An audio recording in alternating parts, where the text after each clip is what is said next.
조사하여 요구한 대로 이 성공한 인생을 산 사람들은 기본에 충실한 사람들이었습니다. 가정생활도 부부가 기본에 충실해야 행복한 가정을 만들 수 있습니다. 직장생활도 기본에 충실해야 인정받는 직장생활을 할 수 있습니다. 운동선수도 기본에 충실해야 좋은 성적을 거둘 수 있죠. 우리의 신앙생활도 마찬가지입니다. 우리가 예수님을 나의 구주로 믿어서 구원을 받았지만 이 구원받는 사람답게 신앙의 기본에 충실하지 못하면 성공한 신앙의 삶을 살 수 없습니다. 하나님의 은혜와 복을 받을 수 없습니다. 기도의 응답을 받기 어렵습니다. 그런데 오늘날 많은 신앙인들이 이 기본을 소홀히 생각을 합니다. 신앙의 기본, 교회의 기본이 있는데 그 기본을 가볍게 생각합니다. 지난주에 말씀드린 대로 제가 여러분들에게 간절한 마음으로 이 신앙의 기본을 말하고 있는 것은 누구를 책망하고 허물을 드러내기 위함이 결코 아닙니다. 저나 여러분이 우리 자신을 스스로 한번 돌아보기 위함이죠. 이제 한 해를 마감해 가면서 이제 기본에 충실한 우리의 신앙생활로 인해서 하나님께 주시는 은혜와 복을 받는 신앙의 삶을 살기 위함입니다. 다시 말씀드리지만 이 신앙생활에 기본이 없어도 우리는 구원받는 데에는 하등의 문제가 없습니다. 구원은 우리의 공로나 우리의 신앙생활로 받는 것이 아니기 때문이죠. 구원이라고 하는 것은 오직 예수님을 그리스도로 고백하는 내 믿음으로만 받습니다. 절대 다른 것으로 구원을 받을 수가 없습니다. 그러나 구원은 믿음으로 받지만 우리가 우리의 믿음으로 구원받는 데는 문제가 없지만 하나님 우리에게 주시는 하늘의 복과 우리가 세상에 살면서 필요한 복은 우리가 믿음에 걸맞는 삶을 살 때 받는다라고 하는 거죠. 다시 말해서 기본에 충실할 때 받는다라고 하는 사실입니다. 그렇다고 성경에 등장하는 수많은 신앙인들, 모세나 다윗 또는 다니엘 또는 사도 바울 등과 같이 자신의 생명을 내어놓을 정도로 신앙의 삶을 살라라고 하는 것을 말하는 것은 결코 아니죠. 물론 우리가 신앙생활하면서 정말 성경에 나와 있는 수많은 신앙의 사람들처럼 우리의 생명을 내어놓을 만큼 그런 삶을 살면 더할 나위 없이 감사하고 좋겠지만 현대를 살아가는 오늘 우리에게 있어서 복잡한 시대를 살아가는 오늘 우리에게 있어서 우리가 그와 같은 신앙의 삶을 산다고 하는 것은 결코 쉽지 않는 일입니다. 그러나 하나님의 은혜와 하나님의 주시는 복을 누리는 삶을 살려고 하면 최소한의 삶, 다시 말해서 기본이 되는 삶을 살아야 한다라고 하는 것이죠. 그것이 바로 제가 여러분들에게 말씀드리고자 하는 이 신앙의 기본입니다. 그렇다고 한다면 우리가 지키며 살아야 할, 우리가 반드시 행하며 살아야 할 신앙의 기본이라고 하는 것이 어떤 것들이 있을까요? 오늘 저는 두 가지를 여러분과 함께 생각을 해봅니다. 먼저 하나는 우리가 신앙생활을 충실히 하려고 하면, 우리가 신앙의 기본이 갖춰있는 삶을 살려고 하면 예배 생활에 충실해야 한다라고 하는 사실입니다. 여러분, 예배 생활은요, 우리가 하나님 앞에 예배를 드리는 것은요, 구원받는 우리가 최소한으로 지켜야 할 것이고 가장 기본적인 것이고 가장 기초적인 것이 바로 예배입니다. 그런데 오늘날 이 기본마저도 안 되는 그런 분들이 있는 것들을 우리는 보게 되죠. 예배를 소홀히 하는 그런 분들을 우리는 보게 됩니다. 예배는 우리 신앙인들이 반드시 지키고 드려야 할 우리의 신앙의 기본이다라고 하는 사실입니다. 여러분, 성경을 우리가 읽어보면요, 하나님이 주시는 은혜와 하나님이 주시는 복을 받는 신앙의 삶을 살았던 모든 사람들은 전부 다 예배에 승리한 사람들이었습니다. 하나님 앞에 예배 드리는 것, 하나님 앞에 제사를 드리는 것, 하나님 앞에 예배 드리는 것에 대단히 중요하게 생각하는 사람들이었습니다. 구약시대는 하나님께 제사를 드리는 것, 즉 예배하는 것을 사모하고 열심한 사람들이 하나님이 주신 은혜를 받았던 것을 볼 수 있습니다. 신약시대에는 예배에 열심히 참여한 사람들이 은혜와 복을 받았던 것을 볼 수 있습니다. 왜 그렇습니까? 하나님은요, 예배를 기뻐하시는 분이기 때문이다 라고 하는 사실입니다. 이스라엘 민족의 위대한 지도자였던 모세는 그러한 사실, 하나님은 이스라엘 민족이 드리는 제사, 이스라엘 민족이 드리는 예배를 참으로 기뻐하시고 좋아하신다는 사실을 누구보다 잘 알았기 때문에 오늘 우리가 읽은 본문 5절과 6절의 말씀을 보면 하나님의 이름을 두시려고 택한 곳, 하나님의 이름을 두시려고 택한 곳이 어디를 말합니까? 구약시대에는 바로 이 성막을 이야기하죠. 성전을 이야기하죠. 오늘 신약시대에는 교회를 지금 이야기하고 있는 말씀입니다. 그러니까 성막에서 제사를 드려야 한다, 성막에서 하나님 앞에 예배를 드려야 한다라고 하는 것을 모세가 지금 이야기하고 있는 거예요. 여러분, 우리가 성경 말씀을 쭉 읽어보면 어느 부분들 은혜가 되지 않는 부분들이 있을 것이며, 우리가 성경 말씀 중 우리가 소홀히 읽을 수 있는 부분이 어디에 있겠습니까만은 신명기는 우리가 더욱더 남다르게 읽을 수 있어야 됩니다. 왜 그렇습니까? 신명기는 모세의 유언이라고 생각하시면 됩니다. 신명기서는 모세의 유언이다 라고 생각하면 된다는 거죠.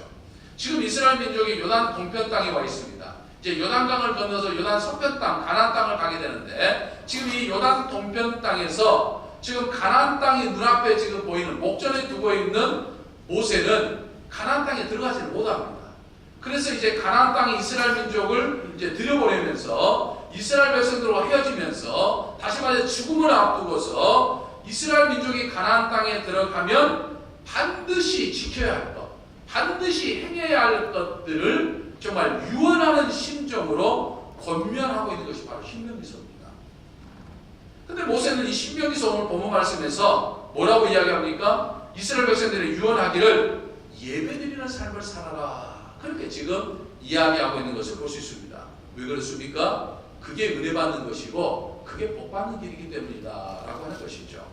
모세뿐만 아닙니다. 성경 곳곳을 보면 예배 중요성을 강조하고 있죠. 역대상 16장을 보면 다윗도 하나님께 예배드리라고 권면하고 있고, 시편 저자들도 하나님 앞에 예배를 드리라고 권면합니다.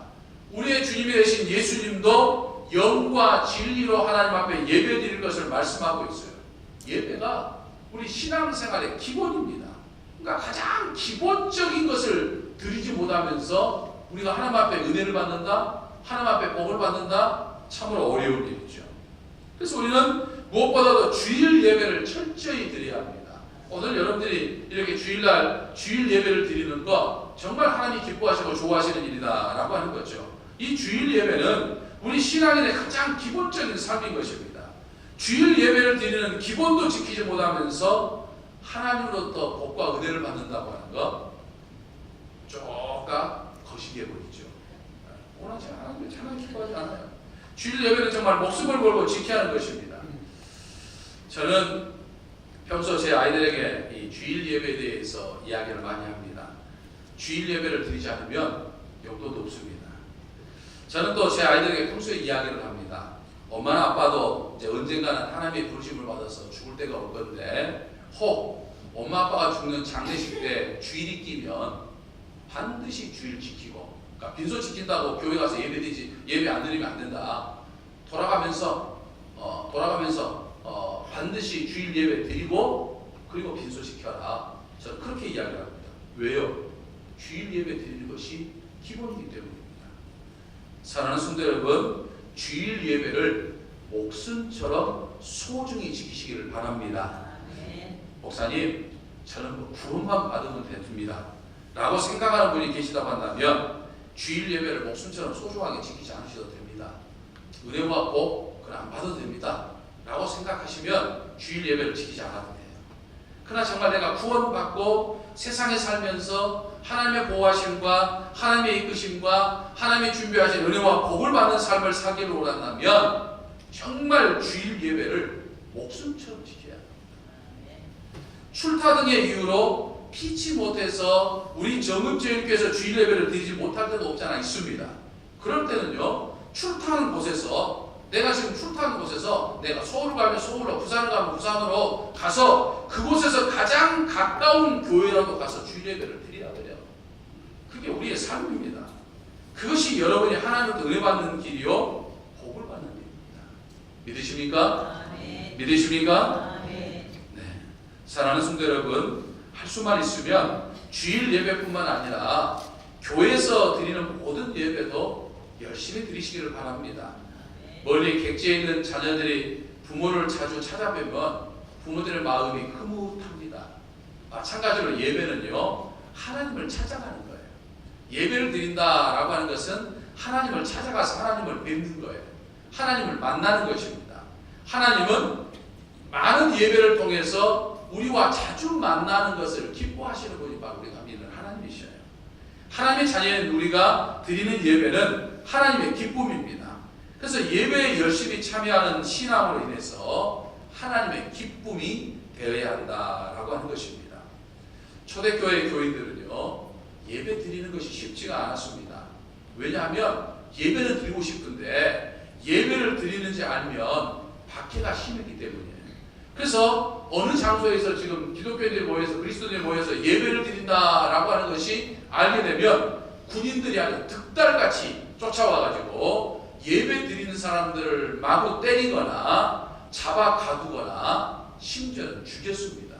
죽여도 그냥 죽였습니까? 사자밥이 되기도 하고 온영 경기장, 큰 경기장에 저녁에 그 그리스도인의 몸에 기름을 부어가지고 불을 붙여가지고 경기장을 막 밝게 만드는 그런 어떤 횃불과 같은 그 재료로 사용하기도 했던 것이 바로 이 교회 역사에 보면 나옵니다. 그러니까 그들은 예배를 드리고 싶어서, 그러니까 예배를 드리면 잡아 죽을 수 있으니까 예배를 드리고 싶어서 로마 시대 지하 무덤인 이 카타콤베라고 하는 곳으로 들어갔습니다.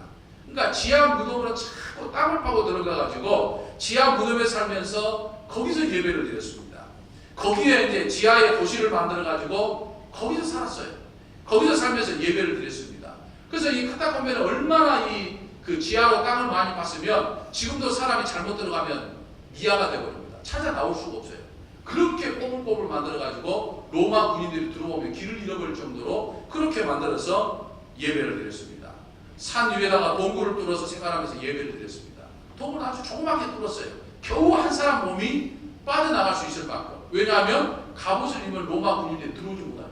또는 동굴 사이로 빠져나가는 그리스도들을 잡지 못하게끔 그렇게 신앙생활을 했습니다. 근데 오늘날 예배 드리는 것 때문에 박해를 받거나 죽임을 당하거나 또는 어떤 불이익을 받는 일도 없는 세상에 살면서 하나님을 사랑한다면서 왜 많은 그리스도인들이 하나님 앞에 예배 드리는 것을 등한히 하는 것일까 생각해보면 정말 안타까워요. 여러분, 다시 한번 말씀드리면 우리가 드리는 예배는요, 하나님의 기쁨입니다. 믿으십니까? 아니, 하나님을 기쁘시게 하는 건데, 하나님이 기쁘신데 우리에게 은혜를 주시지 않은 일이 있으면 복을 주시지 않은 일이 있겠습니까?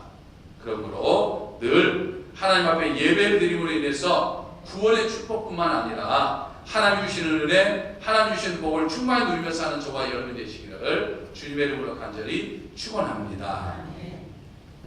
다음으로 오늘 우리가 읽은 본문 말씀을 보면 우리가 지켜야 할 신앙의 기본 가운데 예배를 드리는 것 외에 헌금의 중요성을 말씀하고 있는 것을 볼 수 있습니다.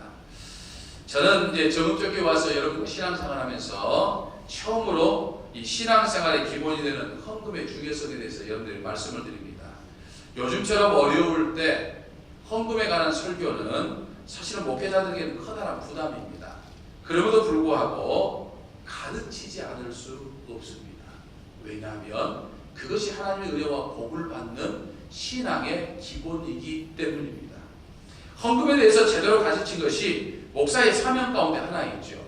오늘 6절의 말씀을 보면 너희의 번제와 너희의 제물과 너희의 11조와 너희 손의 거제와 너희의 소원제와 낙헌 뇌물과 너희 소와 양의 처음 난 것들을 너희는 그리고 가져다 드리고 라고 그렇게 말씀합니다. 지금 이스라엘 민족이 하나님 앞에 예배를 드릴 때, 하나님 앞에 제사를 드릴 때 반드시 드리는 것 중에 하나가 예물이었다는 거예요. 다시 말해서 하나님은 예물, 즉 헌금을 드려라 라고 지금 말씀하고 있습니다. 여러분, 하나님이 없어서도 아니고 가난해서도 아니고 여러분들의 도움이 필요해서 말씀하는 것도 결코 아닙니다. 예물은 하나님을 향한 우리의 마음이기 때문에, 부모가 자식을 사랑한다면서도 자식에게 무언가 주는 것을 아까워한다고 한다면 그건 진정한 사랑일 수 없죠. 우리가 하나님을 사랑한다고 하면서도 하나님께 드리는 것을 아까워한다고 한다면 그것은 하나님을 향한 진정한 사랑일 수 없습니다. 헌금은 하나님을 향한 내 마음을 지금 드러내는 겁니다. 그래서 예수님은 뭐라고 말씀하셨습니까? 내 물질이 있는 그곳에는 내 마음도 있느니라 라고 말씀하셨죠. 여러분, 하나님께 헌금을 드린다고 하는 것은 우리의 마음이 하나님에게 있습니다 라고 하는 것을 보여주는 거예요. 없어서 헌금을 못하는 것과 드릴 수 있음에도 불구하고 헌금을 하지 않는 것과는 근본적인 차이가 있죠. 헌금은 우리의 마음의 표현이기 때문에 내가 헌금을 많이 드리고 적게 드리는 것을 말하는 것이 아닙니다. 중요하지 않아요. 그저 자신의 형편에 따라서 하나님 앞에 드리기만 하면 되는 거예요. 예수님은 두 렙돈을 헌금으로 드린 가부의 믿음을 칭찬하셨습니다. 두 렙돈은 우리가 잘 아는 대로 오늘날 현대 화폐로 환산한다면 동전 2개에 해당되는 거예요. 그러니까 1,000원도 채 되지 않는 아주 작은 단위의 돈입니다. 아주 작은 돈이지만 그것이 그 여인이 가지고 있는 전부였고 자신이 가진 전부를 예수님께 드렸기 때문에 예수님은 그 마음을 아시고 그 어떤 부자가 드린 헌금보다도 가난한 이 여인이 드리는 헌금이 더 값지다고 말씀하셨던 거예요. 최선을 다해서 드린 것이었고 마음을 다해서 드린 것이었기 때문이다 라고 하는 거죠. 이스라엘 민족은 제사를 드릴 때마다 드린 제물, 소나 양이나 비둘기나 또는 곡식 등의 외에 10분의 1을 하나님 앞에 드렸습니다. 먼저 소득의 10분의 1을 성별하여 드렸죠. 그래서 그걸 가지고 레인들과 제사장들이 생활하게 하였습니다. 그리고 이제 나머지 10분의 9 중에서 다시 10분의 1을 성별하여서 성전과 그리고 가난한 사람들을 위해서 사용하게 하였습니다. 그러니까 이러한 성경 정신에 따라서 우리가 교회에서 드리는 헌금을 우리 크게 4가지로 생각해 볼 수 있죠. 11조 헌금, 감사헌금, 주정헌금, 목적헌금입니다. 목적헌금이 굉장히 많은 종류가 있죠. 또 감사헌금도 종류가 많은 것이 있죠. 근데 이 특히 4개로 나눌 수 있다는 얘기죠. 11조 감사, 주정, 그리고 목적헌금. 근데 이 11조 헌금은 우리가 가지고 있는 모든 것이 다 하나님의 것임을 고백하면서 땅에서 얻은 소산이나 나무의 열매나 또는 가축에서 태어난 것이나 또는 우리가 소득을 얻은 모든 것의 10분의 1을 하나님께 드리는 헌금을 이야기하죠. 교회를 책임지는 담임 목사로서 저는 교인들이 헌금하는 내역들을 종종 이렇게 살펴봅니다. 그러면서 여러 가지 이유 때문에 11조를 드리지 못하는 사람들의 모습을 저는 보게 돼요. 사실 어려운 경제적인 여건 속에서 11조 예물을 드린다고 하는 것은 사실 보통 어려운 일이 아닙니다. 그러나 여러분 기억하셔야 됩니다. 11조 헌금은요, 우리가 내년에 농사를 할 때 사용하는 종자와도 같은 거예요. 11조 예물은 내년 농사의 종자예요. 그러니까 어렵고 배고프다고 해서 종자까지 먹어버리는 농부는 없어요. 내년 농사 종자까지 먹어버리면 내년 농사를 지을 수 있는 아무런 소득이 발생이 안 되는 거죠. 그러니까 농사를 짓는 농부라도 최소한의 종자는 남겨둔다 이 말이죠. 우리의 신앙생활도 마찬가지입니다. 우리가 아무리 어렵고 힘들더라도 11조 예물을 하나님 앞에 드릴 수 있어야 해요. 그래서 말라기 선지자는 11조 종자 씨앗을 하나님께 심으면 하나님께서 하늘문을 열고 복을 넘치도록 주신다라고 말씀했습니다. 11조 헌금을 드리기가 정말 어렵고 힘들다면 아직 남편이 교회를 다니지 않기 때문에 행여나 남편의 눈치를 봐야 하는 등 쉽지 않는 어떤 환경과 조건이 있다고 한다면 단돈 10,000원이라도 11조 봉투를 만들어서 넣어서 드려야 됩니다. 그리고 기도하는 거예요. 뭐라고 기도하느냐? 하나님, 제가 사실 하나님 앞에 11조 예물을 드려야 되는데 이러이러한 이유 때문에 하나님 앞에 온전한 11조 예물을 드리지 못합니다. 그러나 하나님을 사랑한 마음으로 11조를 드리는 마음으로 하나님 앞에 드리오니 이 예물을 기뻐 받아주시고 제가 앞으로 11조 예물을 온전히 드릴 수 있도록 환경과 조건을 허락하여 주옵소서. 이렇게 기도해야 합니다. 그리고 11조 항목이라고 해서 그냥 드리는 거예요. 하나님 앞에 드림으로 인해서 성경의 진리대로 심는 대로 거두는 은혜가 여러분들에게 차고 넘치시기를 주님의 이름으로 간절히 축원합니다. 다음으로 우리가 드리는 감사헌금이 있죠. 이스라엘 민족은 3대 절기인 유월절, 맹추절, 초막절뿐만 아니라 하나님 앞에 제사를 드릴 때마다 하나님의 은혜에 감사해서 예물을 드렸습니다.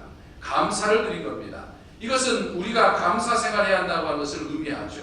자녀가 부모에게 감사하다라고 말 한마디 하면 부모의 마음을 기쁘게 하는 것처럼 우리의 감사는 하나님의 마음을 기쁘게 하는 겁니다.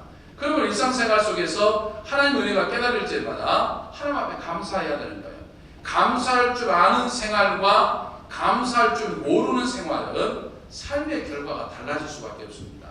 이것은 제 신앙의 체험이고 많은 신앙의 사람들의 체험이죠. 감사는 또 다른 감사를 불러들이는 축복의 통로가 되는 때입니다. 하나님 앞에 감사함을 인해서 늘 감사한 일들이 차고 넘치시기를 주님의 이름으로 간절히 축원합니다. 다음으로 우리는 주정헌금을 드리죠. 출애굽기 23장 15절 말씀을 보면 이스라엘 민족은 하나님 앞에 늘 예물을 드렸습니다. 어떤 분들은 성경에 주정헌금이라고 하는 것이 없는데 무슨 주정헌금을 드립니까? 라고 이야기하면서 마치 아는 체를 합니다. 근데 이 출애굽기 23장 15절의 말씀 보면 그런 말씀을 하고 있어요. 하나님 앞에 나올 때마다 빈손 들고 나오지 말고 하나님께 예물을 드리라라고 말씀합니다. 다시 말해서 이 말은 무슨 말입니까? 우리가 주일날 예배 나올 때 빈손 들고 오지 말고 예물을 드려야 한다라고 하는 거예요. 그러니까 주일 헌금을 드리는 거죠. 이것을 정해서 드린다고 해서 주정헌금이다라고 말하는 거죠. 그러니까 내 형편과 내 믿음에 따라서 주일마다 드리는 것이 바로 이 주정헌금이라는, 하나님 앞에 나올 때마다 빈손 들지 않고 드리는 것이 주정헌금이라는 얘기죠. 그러니까 주정헌금을 드리는 게 신앙의 기본이다라고 하는 거죠. 뭐 1,000원도 좋고 10,000원도 좋고 우리의 형편에 따라 드리되 정말 하나님 앞에 기도하면서 정성껏 넣어서, 그것도 정성이거든요. 미리 한 주 전에 다 넣어가지고 그냥 와서 그냥 아무나 해놓은 것이 아니고 봉투에 넣어서 정성을 다해서 기도하면서 드리는 것이 주정헌금이다라고 하는 것이죠. 그래서 우리의 마음을 담아 정성으로 드림으로 인해서 하나님께서 기뻐 보셔서 여러분들의 삶에 물질의 공품의 용도로 채워주시는 은총을 경험해 사시기를 주님의 이름으로 간절히 축원합니다. 마지막으로 목적헌금이죠. 특별한 목적을 위해서 사용하는 겁니다. 이스라엘 민족은요, 가난한 사람이나 부유한 사람이나 똑같이 자신의 소득 가운데 10분의 1을 11조 예물로 드렸습니다. 그럼 이제 10분의 9가 남는데 그 10분의 9 중에서 다시 또 10분의 1을 성별해가지고 어려운 사람을 위해서 사용하거나 또는 성전을 유지하기 위해서, 그러니까 성전을 위해서 사용했습니다. 가난한 사람도 형편에 따라서 그렇게 드렸다는 의미입니다. 오늘날 우리 그리스도인들이 11조 예물을 드리는 위해 선교헌금, 건축헌금, 장학헌금, 부재헌금 이런 여러 가지 명목으로 하나님 앞에 드리는 것이 바로 이 특별한 목적에 따라서 드리는 목적헌금이다라고 하는 거죠. 이 헌금을 통해서 하나님 앞에 영광을 돌리는 것이다 라고 하는 것이죠. 사랑하는 성도 여러분, 우리가 살고 있는 21세기, 지금 21세기 사회의 최대 과제는 경제 번영입니다. 근데 오늘날 현실은 만만치 않죠. 세계 경제는 마치 시소게임을 하는 것처럼 휘청거리고 있고 우리나라 경제도 여전히 침체 일로에 있습니다. 이런 불안과 불확실 속에서 하나님은 우리에게 축복의 원리를 가르쳐 주셨어요. 그것은 신앙의 기본에 충실하라는 건데, 무엇보다도 신앙의 기본 가운데 우리가 예배 생활과 헌금 생활에 우리가 충실할 때 하나님 우리의 인생을 축복된 인생으로 바꿔주십니다. 형통한 인생으로 만들어주십니다. 적자 인생이 아니라 흑자 인생으로 만들어주십니다. 기본에 충실하지 못하면 앞에서는 남는데 뒤에서는 손해를 보는 적자가 되는 이런 인생이 되지만, 하나님 앞에 기뻐하는 기본의 신앙의 삶을 살게 되면 적자 인생이 아니라 흑자 인생으로 축복하여 주신다라고 하는 것이죠. 그러므로 신앙의 기본을 통해서 하나님 주신 은혜와 복을 통해 형통한 인생, 흑자 인생을 사는 저와 그리고 여러분들이 되시기를 주님의 이름으로 간절히 축원합니다. 아멘. 기도하겠습니다. 사랑의 아버지 하나님, 저희가 신앙의 기본을 지키며 살게 하여 주옵소서. 저희로 하여금 예배의 승리자가 되게 하시고 행위나 물질에 시험받지 아니하고 하나님께 기쁨으로 드림으로 인해서 저희의 삶이 하나님의 기쁨이 되게 하여 주옵소서. 그리하여 저희의 삶이 하나님이 주시는 은혜와 복으로 차고 넘치게 하여 주시옵소서. 우리 주 예수 그리스도의 이름으로 기도하옵나이다. 아멘.